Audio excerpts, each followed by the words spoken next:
Hello everybody and welcome again to the channel. In today's video we are gonna unbox a watch that I just received today, so let's go about and do it.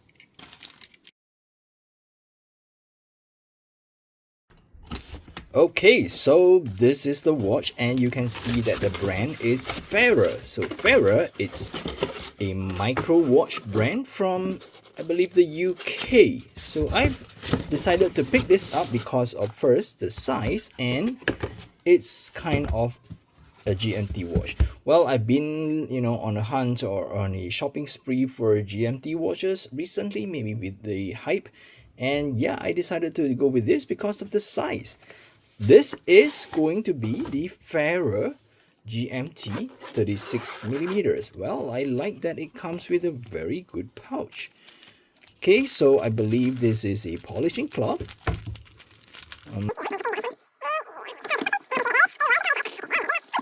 This is the watch.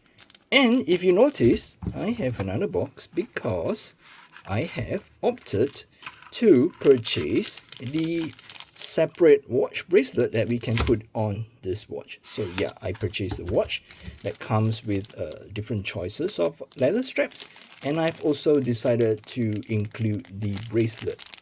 So let's open up the packaging and get closer to the watch. Okay, so this is the watch, and yep, it's another GMT. It's a 36mm GMT, which I absolutely like the size, but the watch may look slightly bigger than a regular 36mm watch because of the almost all dial look of the watch. And if you get closer, you can see that it is Swiss made, and there is a hang tag that says British design, Swiss made. So I guess they are kind of the same as Christopher Ward, where they are based in the UK and their watches are Swiss made.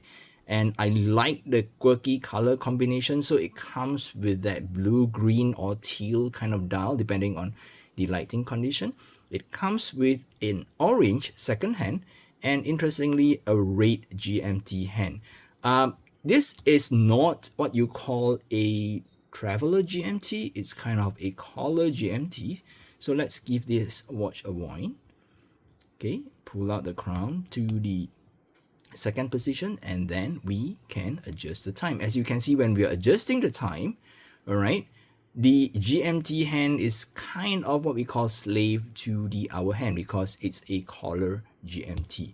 So if we were to set it in the first position, okay, I believe moving the crown downwards, you can adjust the date, but if you move it upwards, that's where we can jump the GMT hand every half an hour.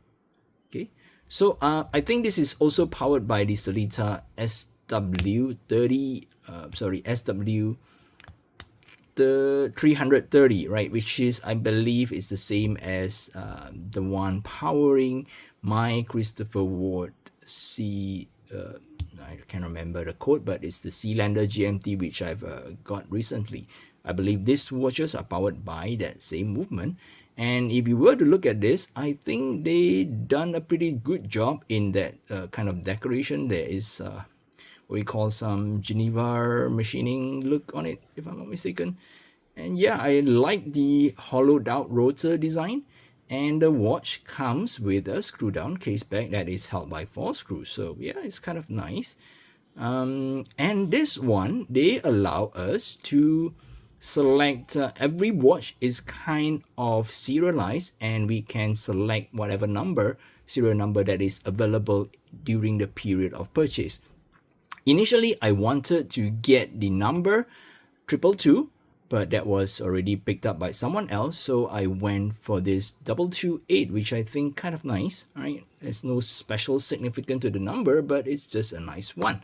Well, one of the biggest selling point, or one of the special selling point, is the bronze insert on the crown. Yep, they have this logo, and this piece here is kind of a bronze. I'm not sure if it's glued on or anything, or will it fall out, after a certain time, but I guess time will tell. They have several different strap color options. I believe they have the brown, the green, and maybe the black, if I remember correctly, but I decided to go with a blue strap after all. They also allow you to select the length of the strap. So of course, me having a small wrist, I will normally go for a short strap. All right, so let's quickly kind of put the watch on the wrist and see how it looks. Okay, so I'm really liking the look of the watch. Right.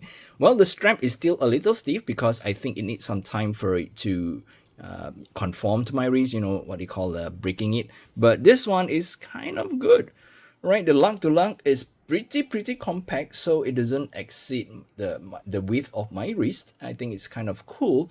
And I'm really liking the color combination. I mean, if I look through the lens of the camera or the phone, it's kind of bluish, maybe due to that auto white balance correction. But when I look at it with my naked eye, it's kind of green.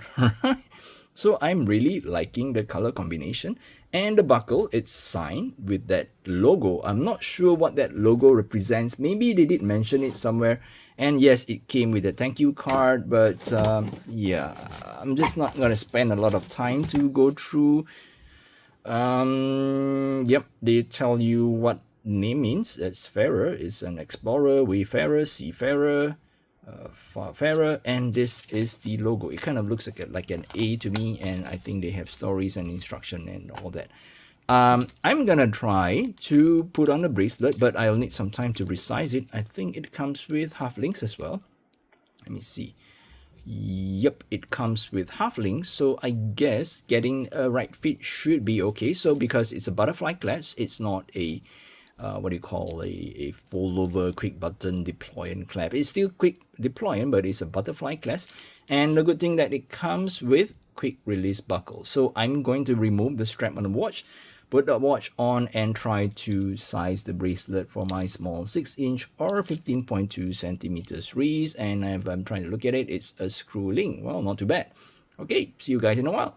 Okay, so after a bunch of plastic wrap removals and a couple of links removed, I ended up not using the end links for now, right? And I think the screws are pretty nice. It's not too tight, and this is how the watch look on my 6-inch or 15.2 centimeters wrist. Well, yeah, I think, you know, in terms of versatility, I would like the watch to be on a bracelet because it's kind of versatile. You can go anywhere, do anything with it. But in terms of pure looks and aesthetics, all right, let me try to do this. I think the watch looks better on a leather strap. And the good thing is that it comes with, oh, it's not written here. Is it written here? Oh no, it comes with a 20 millimeter lug width. And getting aftermarket straps should not be a problem for this watch. It comes with the same A or arrowhead for that Farah logo. But for now, I think the fit is good, but maybe, just maybe, I may consider adding another half link if it's gonna get too hot. For now, it's okay. It's not too bad. It fits okay. I think it looks okay. So what do you guys think about the watch? And do you prefer for it to be on a leather and on a bracelet? Alright, till then, I'll catch you guys in the next video. Again, this is not a full review. This is just going to be a quick unboxing video. I will wear this watch for a couple of months and I will come back with a full review. Till then, I'll catch you guys in the next video. Take care, stay safe, and bye-bye.